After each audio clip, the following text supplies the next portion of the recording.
we have now started on what is the floor and the walls. So first off, we started to lay down our OSB plywood board right here to start the floor. Now if you notice, we made a cut in along the plywood. This is to help us put up the wall actually.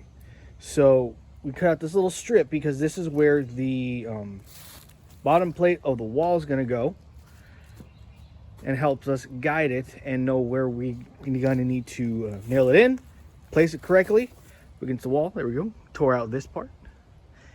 And we've also pre-drilled the venting holes that we're going to need on our 2x6s. We already did that. They're ready to go.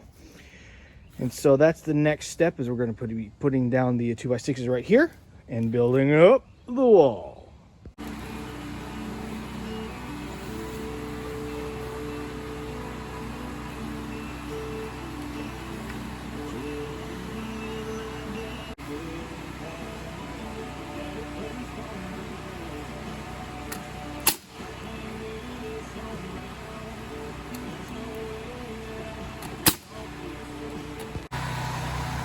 Here we have the beginnings of our wall.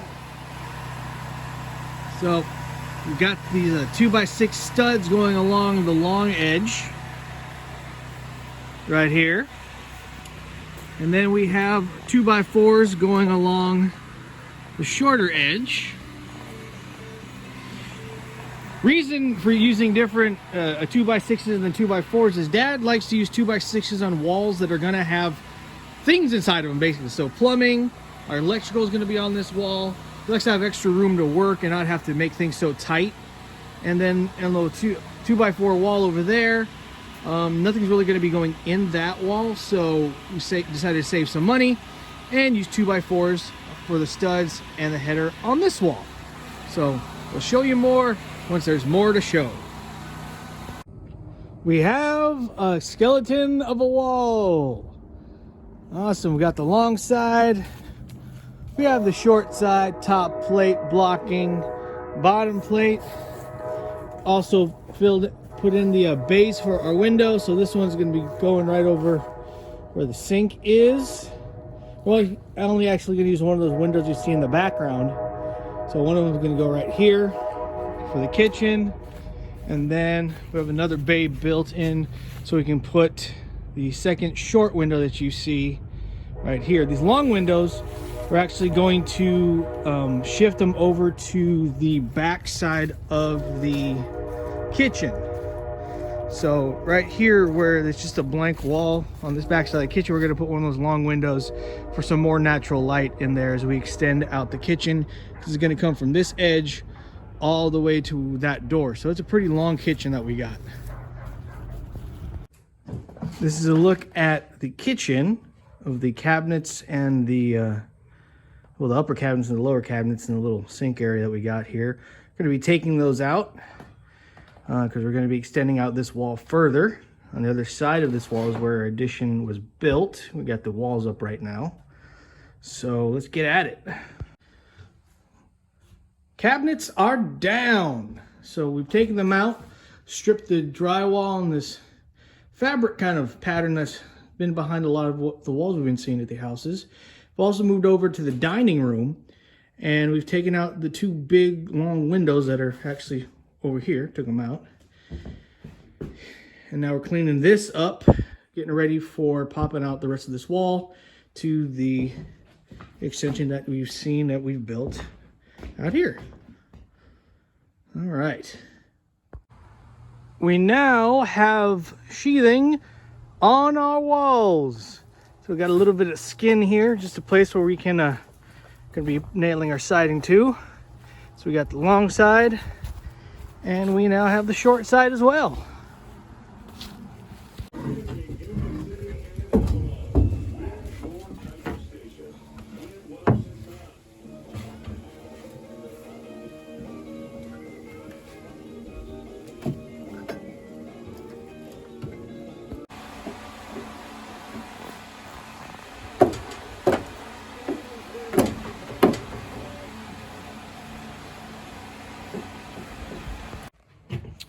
As you can see, we put up some ceiling joists above what will be the kitchen extension, and are going to try to move on to putting up the ceiling joist over what will be the laundry room. But the first thing we got to do before we do that is we have to start propping up the top plate and the doubler, because they're at a certain height here, but when we get to where the roof was sagging, it starts to drop. So when we get to this corner right here, it's not the same height as what will be the bathroom, and the top plate and doubler we put on as part of the extension. So we need to lift up this section of the wall in order for everything to be the same height. And that's what we're going to do today.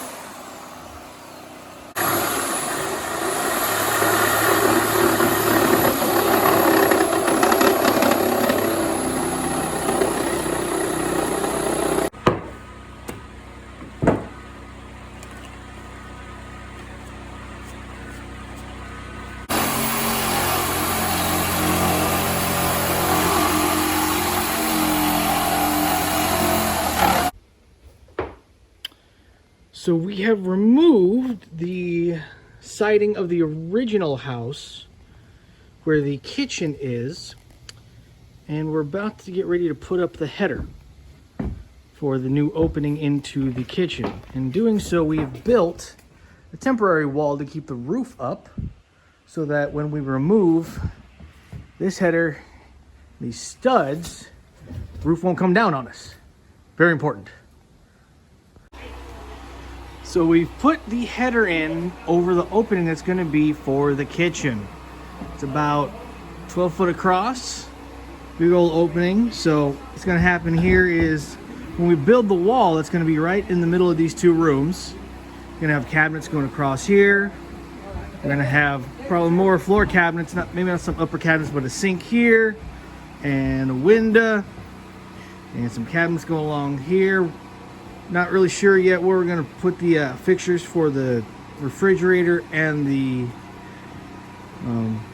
stove and oven, but it's all going to be electric because that's kind of what they do out here. So that's what we got so far.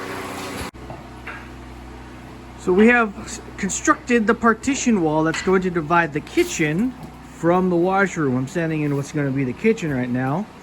So yesterday we put down bottom plates there, studs, top plate, and a little bit of an overhang with a 2x6, so when we get to the drywall, we have something to screw into. So we're going to finish some blocking here today.